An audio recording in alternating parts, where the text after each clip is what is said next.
भगवान भोलेनाथ को इस समस्त सृष्टि का रचयिता माना जाता है। उनका आदि है ना ही अंत है। पौराणिक कथाओं के अनुसार भगवान शिव का विवाह पार्वती जी के साथ हुआ था। इस विवाह के लिए पार्वती जी को सैकड़ों वर्षों तक कठोर तपस्या भी करनी पड़ी थी। हिंदू धर्म में सोमवार के दिन का बेहद महत्व माना जाता है। सोमवार का दिन भगवान भोलेनाथ को समर्पित होता है। जो भी व्यक्ति सोमवार के दिन विधि विधान से शिव जी का पूजन और आराधना करता है, उसके जीवन के समस्त कष्ट दूर हो जाते हैं। इसके साथ ही जीवन में सुख एवं समृद्धि का वास हो जाता है।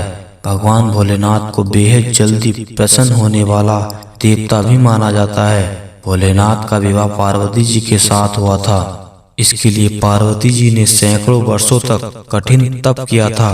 तप के बाद एक वक्त ऐसा भी आया था जब पार्वती जी को भगवान शिव की परीक्षा का सामना करना पड़ा था। आइए जानते हैं ये पौराणिक कथाओं के अनुसार माता पार्वती ने भगवान शिव को अपने पति के रूप में पाने के लिए सैकड़ों वर्षों तक कठोर तप किया था। उनकी तपस्या को देखकर देवताओं ने शिव जी से देवी पार्वती की मनोकामना पूरी करने की प्रार्थना की थी। इसके बाद भोलेनाथ ने सप्तऋषियों को पार्वती जी की परीक्षा लेने के लिए भेजा।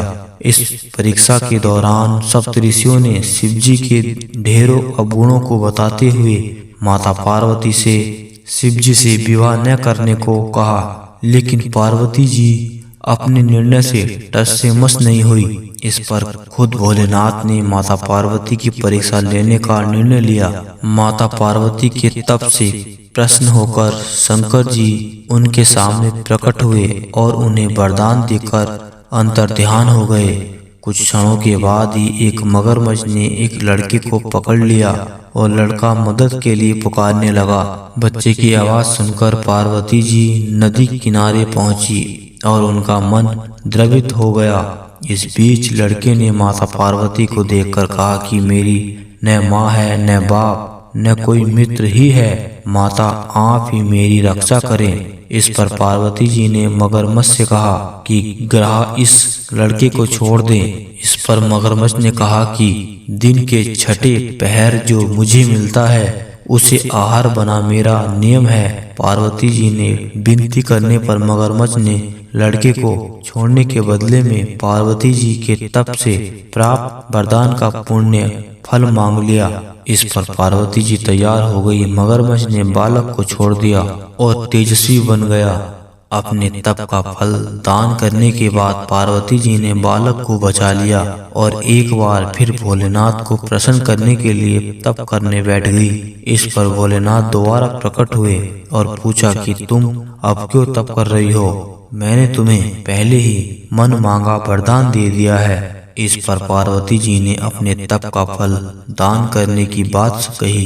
इस पर शिव जी प्रसन्न होकर बोले, मगरमच्छ और लड़के दोनों के रूप में मैं ही था। मैं तुम्हारी परीक्षा ले रहा था कि तुम्हारा चित्त प्राणी मात्र में अपने सुख दुख का अनुभव करता है या नहीं।